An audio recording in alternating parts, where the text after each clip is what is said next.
Alors, si vous avez vos Bibles, tournez avec moi dans Luc 23. Luc 23. Luc 23. Et nous allons lire à partir du verset 32. Luc 23, à partir du verset 32. Alors, voici ce que nous lisons. Luc 23, verset 32. On conduisait en même temps deux malfaiteurs qui devaient être mis à mort avec Jésus. Parce qu'il fut arrivé au lieu appelé Crâne, le crucifièrent là, ainsi que les deux malfaiteurs, l'un à droite et l'un à gauche. Jésus dit, Père, pardonne-leur, car ils ne savent ce qu'ils font. Ils se partagèrent ses vêtements en tirant au sang. Le peuple se tenait là et regardait. Le magistrat se moquait de Jésus, disant, « Le sauver les autres, il se sauve lui-même s'il est le Christ, l'élu de Dieu. » Les soldats aussi se moquaient de lui, s'approchant et lui présentant du vinaigre. Il disait, « Si tu es le roi des Juifs, sauve-toi toi-même. » Il y avait au-dessus de lui cette inscription, celui-ci est le roi des Juifs. L'un des malfaiteurs crucifiés l'injuriait, disant, « N'es-tu pas le Christ? Sauve-toi toi-même et sauve-nous. » Mais l'autre le reprenait et disait, « Ne crains-tu pas Dieu, toi qui subis la même condamnation? Pour nous, c'est justice, car nous recevons ce qu'ont mérité nos crimes, et celui-ci n'a rien fait de mal. » Il dit à Jésus, « Souviens-toi de moi quand tu viendras dans ton règne. » Jésus lui répondit, « Je te le dis en vérité, aujourd'hui tu seras avec moi dans le paradis. » Seigneur, bénis ta parole ce matin. Et que ces quelques paroles qui sont données soient données avec amour, humilité et puissance. Que nos cœurs soient pénétrés par ta parole même, afin que, Seigneur, nous sachions jusqu'à quel point tu es grand et merveilleux. Et jusqu'à quel point que tu veux que tes enfants s'approchent de toi. Donc, Seigneur, moi je suis dans tes mains, et nous sommes dans tes mains, et nous voulons que tu agisses maintenant à travers ta parole. Amen. Amen. La dernière fois que j'ai emmené un message de la parole de Dieu, vous vous rappelez que je vous ai parlé de Jésus qui était notre exemple en ce qui a trait à la prière. Vous pouvez toujours écouter le message sur YouTube. Et vous allez voir qu'il y a plusieurs choses que j'ai soulevées très importantes concernant la vie de prière de Jésus et comment que nous devrions prier comme lui. Mais en fait, on sait très bien que Jésus est notre exemple par excellence en toutes choses. Si on veut un exemple parfait, c'est Jésus. Et son exemple, évidemment, se trouve à travers les pages de la parole de Dieu. Mais je vous pose une question très simple pour commencer. Est-ce que vous l'avez vu dernièrement? Je suis toujours étonné de rencontrer des chrétiens qui vont dire des fois, un bon bout de temps que je n'ai pas lu ma Bible. Alors je vous pose la question, est-ce que vous l'avez lu dernièrement, votre Bible, la parole de Dieu? Parce que vous voyez, la parole de Dieu se veut une nourriture pour notre âme. La parole de Dieu se veut un guide sur le droit chemin. Mais la parole de Dieu nous aide aussi, vous voyez, à connaître Dieu, à connaître son vrai caractère. Ça veut dire qu'il n'y a pas d'autre place où vous pouvez connaître quelque chose sur Dieu, de Dieu, en profondeur que dans la parole. Ensuite, on peut dire que la parole de Dieu nous aide évidemment à aimer Dieu, à savoir comment on doit vraiment l'aimer. Mais la parole de Dieu va même plus loin que ça. Et je vais faire une liste très longue, mais je voulu me limiter un petit peu ce matin, puis c'est pas mon sujet. Et j'ai découvert, spécialement en écoutant un livre durant mes vacances, comment que la parole de Dieu nous aide à mieux se connaître. Vous savez, aujourd'hui, on produit toutes sortes de livres psychologiques et tout ça, puis mieux se connaître et tout ça. Mais en réalité, la Bible est suffisante. On n'a pas besoin d'autre chose. Lisez régulièrement et en profondeur, avec attention, la Bible, et vous allez découvrir. Et surtout, vous allez découvrir le besoin que vous avez besoin de Dieu. Et ensuite, la Bible nous aide évidemment à aimer notre prochain. Vous savez, c'est une question de comportement. Là. On va en parler la semaine prochaine un petit peu. Comment on doit se conduire et pas se conduire, éviter les choses qu'on doit éviter, de dire, de faire tout ça.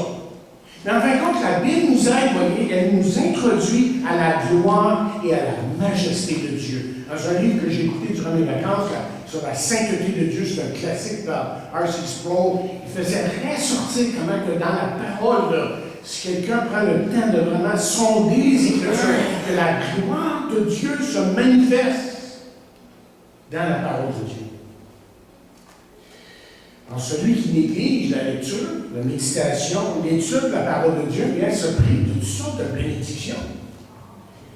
Ça me fait penser à un verset qui se trouve dans l'Apocalypse. Vous vous rappelez de ce verset, Apocalypse 1, qui dit ceci, Apocalypse 1, verset 3, qui dit « Heureux celui qui lit et ceux qui entendent les paroles de la prophétie. » Heureux celui qui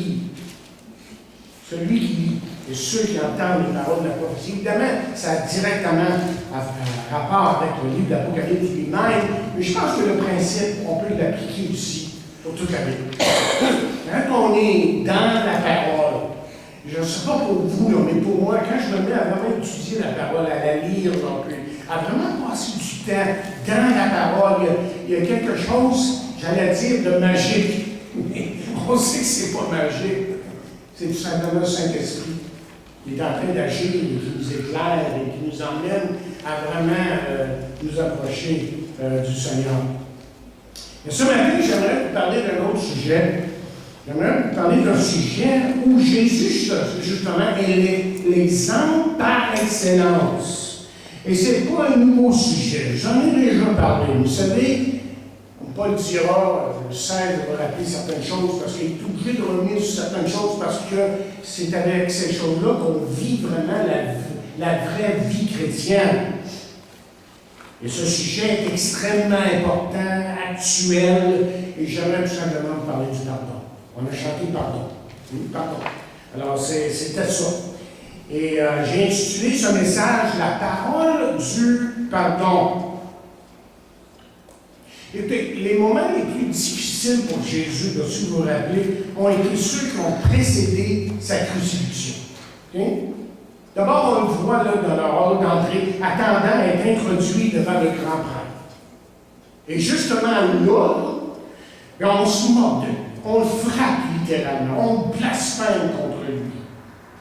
Mais ce qu'on s'aperçoit de Jésus, c'est qu'il ne dit pas un mot. Et maintenant, voyez-le devant le grand prêtre. Il y a des faux témoignages qui se multiplient un après l'autre. On crache sur lui maintenant. Et enfin, on condamne Jésus injustement. Et il se dévoile de sa bouche aucun mot. Il n'y a rien qui se dit. Et ensuite, on l'envoie à Hérode et Pilate, qui, eux, dans le fond, ne savent même pas quoi faire avec lui.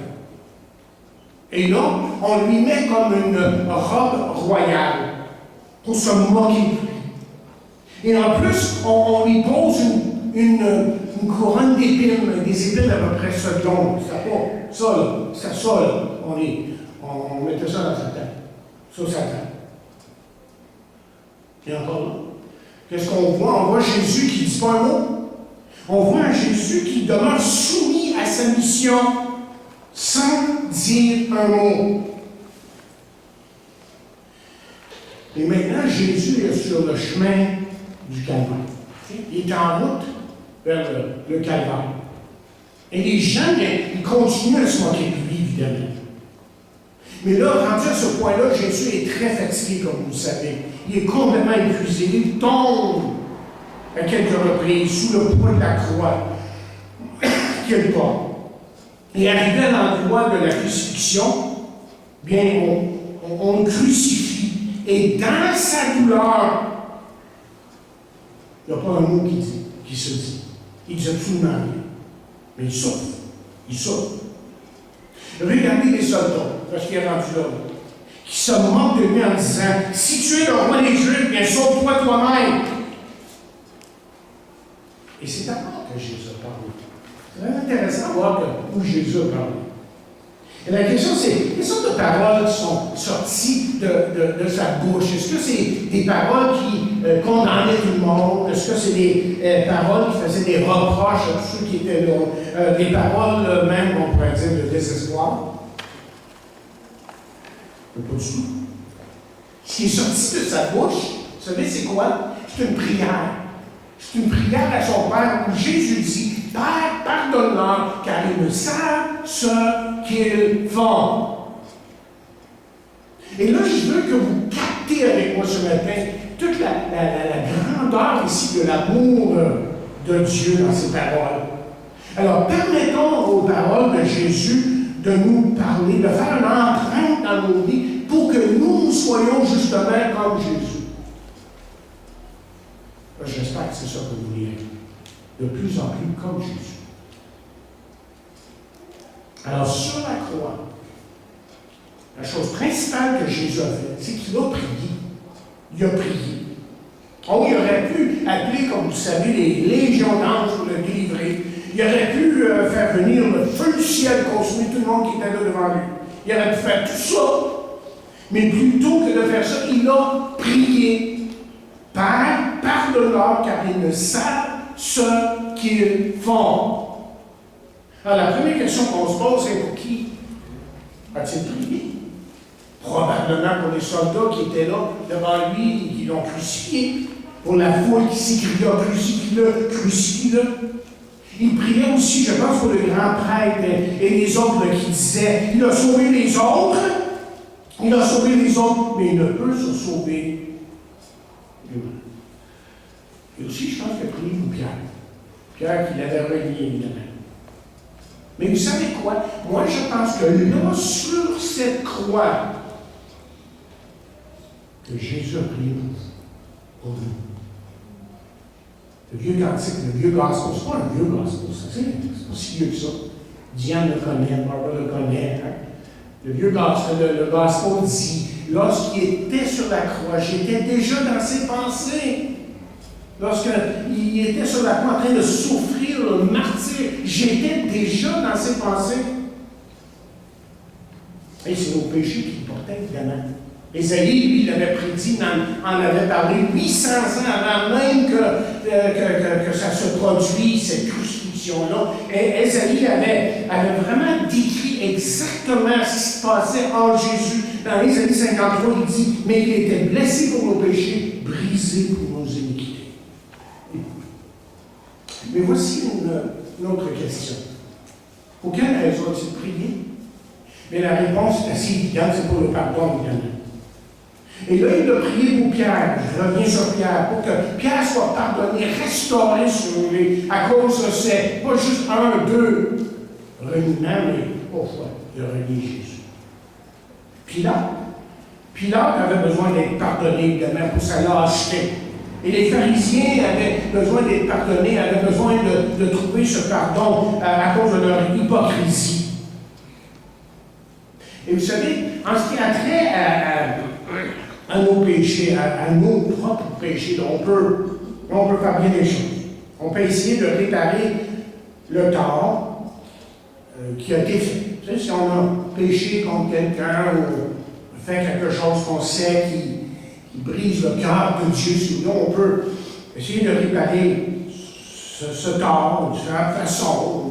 On peut faire des bonnes œuvres pour minimiser, je dirais, l'effet des mauvaises œuvres. Okay. On peut aussi regretter amèrement d'avoir offensé quelqu'un ou d'avoir offensé Dieu d'abord. On peut même pleurer parce qu'on a péché, mais Ce que vous et moi savons, il y a juste Dieu qui pardonne. La chose qu'on a vraiment besoin lorsqu'on a péché, lorsqu'on se rend compte qu'on a offensé Dieu ou même quelqu'un d'autre, qu'on devrait aller voir, on en a parlé dans quelques instants, on devrait se rendre compte plus que jamais que le Dieu que nous avons, c'est un Dieu qui pardonne. Et les Juifs le savaient, que Dieu pardonnait, parce qu'il dit, à un moment donné, ils disent, à un moment donné, qui peut pardonner les péchés si ce n'est Dieu seul? Maintenant, examinons l'autre question. Moi, j'ai posé la troisième question, ici, sur quelle base Jésus a-t-il prié? Comment Dieu peut-il pardonner ses péchés, toute cette méchanceté qui était là devant lui? Ou comment peut-il, on va la poser plus spécifiquement, comment peut-il pardonner et rester un Dieu saint? Bien, encore là, il faut regarder la prière de Jésus, les paroles de Jésus.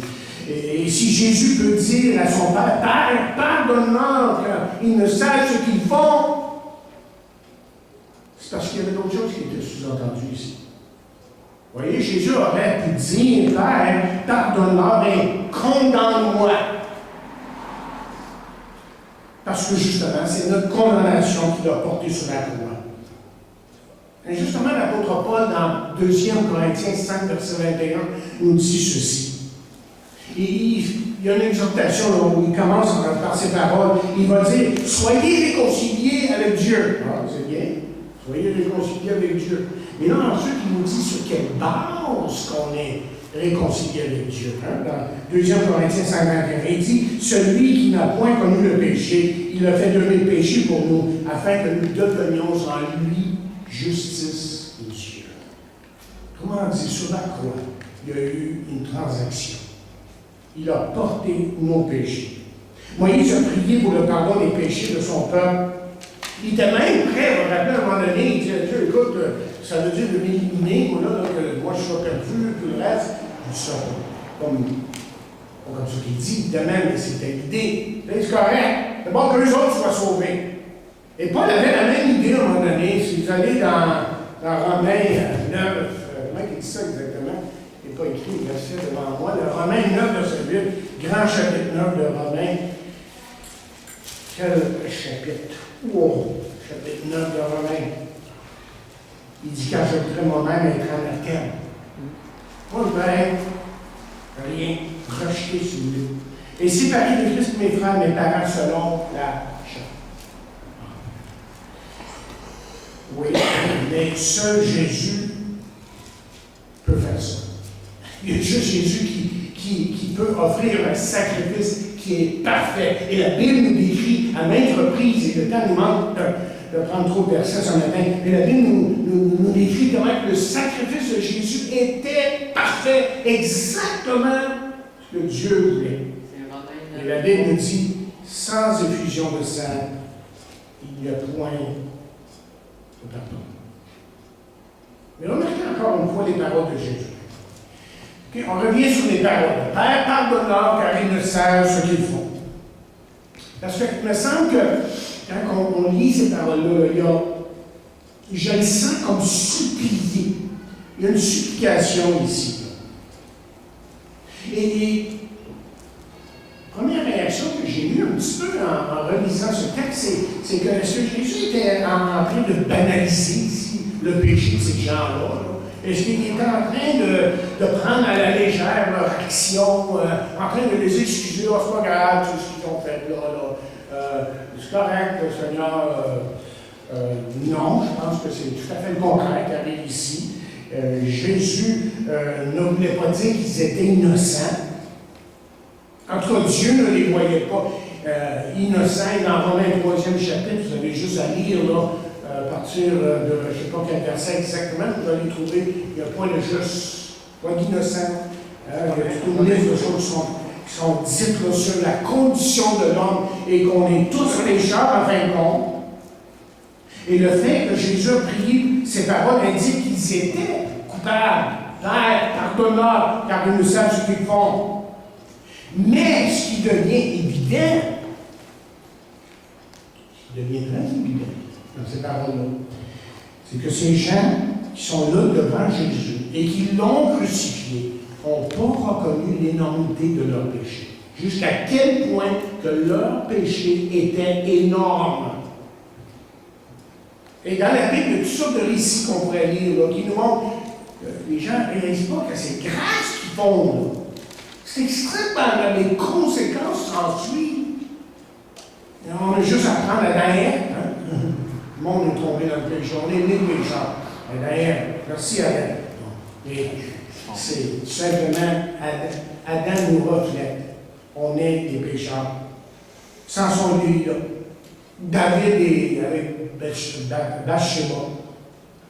Et de même, aujourd'hui, quand on voit le comportement des gens,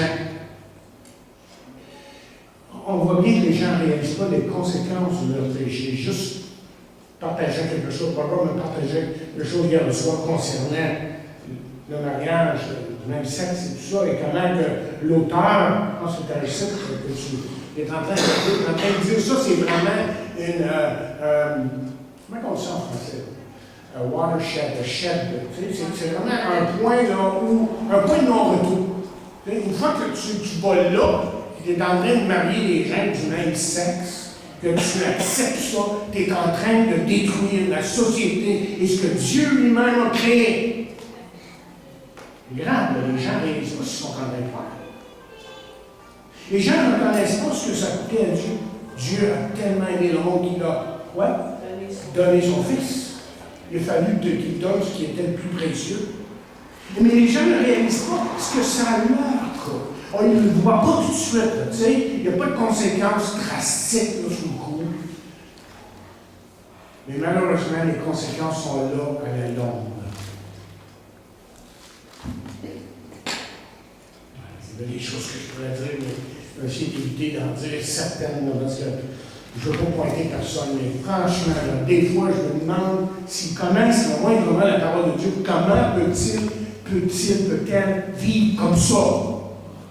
Il y a des conséquences à la longue. C'est pas tout de suite, là, mais à la longue, les enfants, eux autres, par exemple, là, qu'est-ce qu'ils vont voir? Qu'est-ce qu'ils voient? Ils vont imiter ça. On est dans une société qui est déchéante, de déchéance. Et là, malheureusement, c'est entré dans l'Église. On est dans l'Église. On n'est plus de la vieille école, pour citer le livre que je suis en train de terminer. Et on met de côté ce que la parole de Dieu dit. Et non, c'est plus ça aujourd'hui. C'est dommage. Mais l'histoire se répète. L'histoire se répète. C'est pas bien nouveau. Quand les Romains ont décidé d'accepter n'importe quoi, n'importe quelle sorte de façon de vivre, leur société s'est détruite. Et c'est ça qui s'en vient. Et je pense que ça va revenir là. Et ensuite, on ne réalise pas quand le péché rentre dans notre vie vraiment, prendre le dessus. Là. Et c'est tellement subtil, vous êtes d'accord? Des fois, on ne s'en aperçoit même pas. De tout d'un coup, on n'a pas réalisé, tu sais. Mais ça brise nos relations. Ça brise nos relations. Ceux qu'on dit vraiment aimer, tu sais, on a laissé rentrer des petites choses dans nos cœurs, et tout d'un coup, on a des misères dans nos relations. C'est parce que souvent, c'est un péché. C'est une attitude de cœur qu'on a qui fait en sorte que ça devient plus difficile et ça ne peut pas être quelque chose qui est béni de Dieu. Et ensuite, on peut parler de l'Église, comment ça affecte l'Église. Quand on a la mauvaise attitude, le péché vient dans nos vies et que les conséquences dans la vie de l'Église. Et c'est pour ça que je voudrais, comme je dis tantôt, qu'on travaille sur la question de nos relations, mais d'avoir de vraies relations les uns avec les autres. Et quand ça fait mal, bien de le dire que ça fait mal. Et quand c'est le temps de demander pardon, bien qu'on demande pardon. Et qu'on apprenne vraiment à s'aimer comme lui veut qu'on s'aime.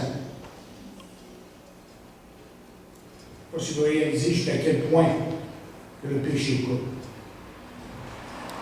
Il est très, très évident, comme je viens de dire, que l'homme ne le réalise pas.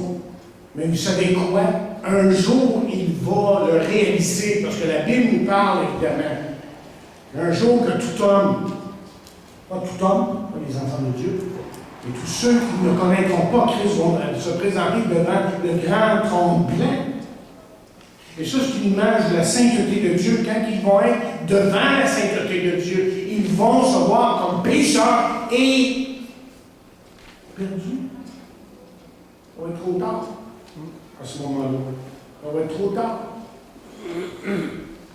Je peux vous dire que ce jour-là, on a juste à regarder les signes autour de nous. Là, ce jour-là s'en vient. Jésus, j'ai écrit ici, Jésus est en route. Je pense que Jésus est en route parce que c'est la déchéance moderne. Ce qu'on voit autour de nous, ça n'a pas d'allure. À un moment donné, ça vient nous dire, OK, on arrête. C'est fini. C'est temps que j'intervienne. Et il va intervenir. Mais la bonne nouvelle, chers amis, c'est les paroles qu'on vient de lire ce matin. Père, pardonne-moi, car ils ne savent ce qu'ils font. Et savez-vous que cette prière-là a été répondue là, quand Jésus a justement, je sais que je vais dépasser mon temps ce matin, je passe une dîne un peu, mais il faut prendre le temps. Il ne faut pas se mettre. Quand Jésus était là sur la croix, sa prière a été répondue. Vous vous rappelez du centenier qui était devant lui? Il l'a regardé à un moment donné et dit, assurément que cet homme-là était le Fils de Dieu. Moi, je suis convaincu que ce gars-là, il s'est converti là. C'est devenu un Fils de Dieu. Pour qu'un homme dise ça, reconnaître Jésus comme le Fils de Dieu, et ensuite il y avait l'autre qui était, et ça je pense que c'est arrivé après ça, l'autre qui était à côté de Jésus, le criminel là, qui était là, et qui dit, Seigneur, souviens-toi de moi lorsque tu seras dans ton paradis. Il dirait, aujourd'hui même, tu seras avec moi dans le paradis. Et je pense que la prière de Jésus est en train d'avoir une réponse. Et ensuite, 50 jours plus tard, il y a eu 3000 personnes le jour de la Pentecôte qui se sont converties et ça s'est multiplié comme ça. Avez-vous accepté Jésus-Christ dans votre vie? Lui avez-vous fait confiance comme votre Sauveur et Seigneur? C'est aujourd'hui que vous pouvez le faire. OK, là, notre texte là, nous enseigne que Jésus a établi un précédent qu'il veut, autrement dit, que nous suivions. OK? Et Jésus a illustré dans sa mort tout ce qu'il avait, autrement dit, proclamé durant son ministère terrestre. Qu'est-ce que Jésus nous a montré là sur la croix? La première chose, c'est que Jésus-Christ a aimé plutôt que se venger. Ça, c'est la première chose. Parce que si vous et moi, on avait été là, on les aurait envoyés au plus profond des enfers, mais pas à peu près. Mais lui, il a choisi de ne pas se venger. Et Jésus est demeuré, comme j'ai dit au début, là, est demeuré fidèle à sa mission. Il est dit dans la parole de Dieu, le Fils de l'homme est venu chercher et sauver ceux qui étaient perdus. Mais il va ajouter à ses disciples, avant ça évidemment, il dit, aimez vos ennemis, bénissez ceux qui vous maudissent, faites du bien à ceux qui vous haïssent et priez pour ceux qui vous maltraitent. Certains vont lire un verset comme ça, les béatitudes de Sermon de la montagne, ils vont dire, voyons donc, c'est bien trop idéaliste de vivre comme ça, être capable d'aimer son prochain. Oui, c'est trop idéaliste. Et c'est pour ça que ça prend la régénération. Vous savez, ça veut dire quoi? La régénération, ça prend une transformation dans nos cœurs. Une révolution. Et quand cette révolution-là a lieu, et c'est la nouvelle naissance, évidemment, on est capable de se mettre à aimer notre prochain. Pas trop facile, mais il nous donne la grâce d'être capable de faire. Et aussi, Jésus a prié plutôt que de condamner. Et durant tout son ministère, Jésus a prié. Il a enseigné à ses disciples l'importance de prier. Et sur la croix, là, en train de mourir, Jésus prie. Qu'est-ce que vous faites, vous? Quand quelqu'un ne rencontre pas votre mesure spirituelle. Vous avez une idée, là, très rare, il ne faut pas faire ci, faire ça, là. Qu'est-ce que vous faites?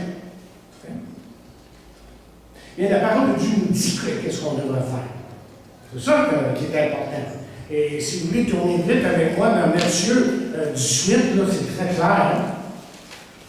Et Matthieu 18, verset 15, un verset clé de la parole de Dieu qui doit être souligné 10 fois. Et qui, si ton frère a péché, va et reprends-le entre toi et lui seul. Et s'il t'écoute, tu as gagné ton frère. Mais heureusement, c'est pas ça qu'on fait dans l'Église. On t'adresse à tout le monde. Hey, il m'a dit ça. Il n'y a pas d'affaire avec ça. Mais là, on monte un bateau au point que ce que originalement est arrivé, c'était pas du tout ça, mais c'est devenu d'autres choses.